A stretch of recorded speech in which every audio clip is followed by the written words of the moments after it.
बिस्मिल्लाहिर्रहमानिर्रहीम। अस्सलाम वालेकुम। मेरा नाम डॉक्टर एहसान कुलेर है और मैं जोराबाद के अंदर DHQ हॉस्पिटल और अल-नूर हॉस्पिटल में as consultant dermatologist, aesthetic specialist और हेयर ट्रांसप्लांट सर्जन काम कर रहा हूँ।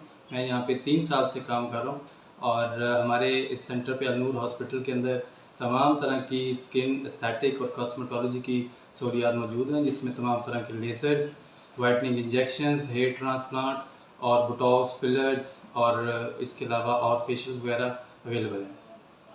आज हम जिस टॉपिक पे बात कर रहे हैं वो जिसमें हेयर फॉल और हेयर रेस्टोरेशन कैसे होगी। इसमें सबसे पहले कुछ वजूहात के ऊपर बात करेंगे, उसके बाद उसकी जो ट्रीटमेंट ऑप्शंस हैं उसके ऊपर बात करेंगे। सबसे पहले तो उसकी वजूहात, उसके अंदर मोस्ट कॉमन जो सबसे ज़्यादा मसला है हेयर फॉल का वो है एंड्रोजेनेटिक एलोपेशिया। ये सबसे ज़्यादा कॉमन मर्दों में होता है।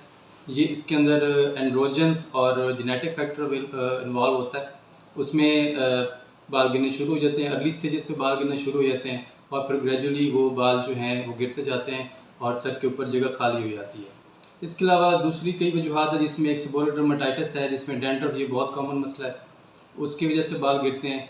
उसके बाद ख़वातीन के अंदर जब प्रेगनेंसी के बाद बहुत बाल गिरते हैं। आयरन डेफिशिएंसी, न्यूट्रिशनल डेफिशिएंसीज होती हैं, इसमें iron deficiency, vitamin D deficiency और जिंक डेफिशिएंसी, इसमें जो है इससे इनकी कमी की वजह से भी बाल गिरते हैं। तो ये बहुत सारी वजूहात होती हैं और जो ये मौसम है जिस तरह मानसून है, इसके अंदर बाल बहुत गिरते हैं। तो ये कुछ वजूहात हैं। इसके बाद एनवायरमेंटल फैक्टर्स होते हैं, जिसमें और चीज़ें बाहर से जैसे कलर लगाए जाते हैं, डाई लगाई जाती है, उससे बाल गिर सकते हैं। तो ये सारी वजूहात हैं जिससे बाल गिरते हैं और फिर ये बहुत ज़्यादा कॉमन मसला है और बहुत ज़्यादा पेशेंट रिपोर्ट होते हैं, बच्चियाँ बहुत सारी आ रही हैं। तो उसमें बताना हम ये चाहते हैं कि परेशानी की बात नहीं है, इसके ऊपर बहुत सारे ट्रीटमेंट्स हैं, हमारे पास ट्रीटमेंट ऑप्शंस हैं। सबसे पहले उसमें हम कॉज को रूल आउट करते हैं कि इसकी वजह क्या है। वजह पता लगेगी कि फिर उसका इलाज होगा और उसके बाद फिर उसकी ट्रीटमेंट होगी। सबसे पहले हम कुछ टेस्ट करा सकते हैं उसके, इसमें आयरन लेवल्स हैं, विटामिन डी लेवल्स हैं और फिज़िकली हम देख के बता सकते हैं कि ये किस तरह का है, किस तरह का हेयर फॉल है। उसके बाद जो हमारे पास यहाँ पे कॉस्मेटिक प्रोसीजर्स हैं, उसके अंदर PRP है, प्लेटलेट रिच प्लाज्मा ट्रीटमेंट, जिसमें आपका ब्लड निकाला जाता है, उसमें से वाइट पार्ट को अलग करके वो आपके सर में लगाया जाता है, उससे हेयर फॉल रुक जाता है और नए बाल भी आते हैं कुछ ना कुछ। उसके बाद मीज़ोथेरेपीज़ हैं, उसके बाद PDO थ्रेड्स हैं, उसके बाद आजकल एक जदीद टेक्नोलॉजी आई हुई है, उसमें एक्सोसोम्स वो लगाए जा सकते हैं। ये सारी ट्रीटमेंट ऑप्शंस हैं जिससे हम बाल गिरने रोक सकते हैं और कुछ नए बाल हम उगा सकते हैं।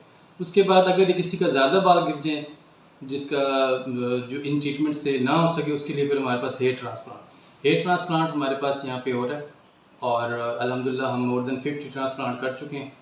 और इसमें 2 तरह की टेक्नोलॉजी हम यहाँ पे कर रहे हैं, FUE और DHI। ज़्यादा अब कॉमन DHI हो रहा है और उसके बहुत अच्छे रिजल्ट्स हैं। और इससे रिलेटेड जो है कोई भी क्वेरीज हों तो आप हमसे पूछ सकते हैं हेयर ट्रांसप्लांट के हवाले से। इसी नीचे कमेंट करके आप पूछें, हम उसका जवाब देंगे और इंशाल्लाह नेक्स्ट वीडियो में हम आपको मज़ीद उसके रिज़ल्ट्स भी दिखाएंगे, बिफ़ोर एंड आफ्टर दिखाएंगे। और इसके बाद जो बहुत ज़्यादा मसला है वाइटनिंग का, वो भी इंशाल्लाह नेक्स्ट वीडियोस में आपको दिखाएंगे कि आप कलर को वाइट कैसे कर सकते हैं। Thank you.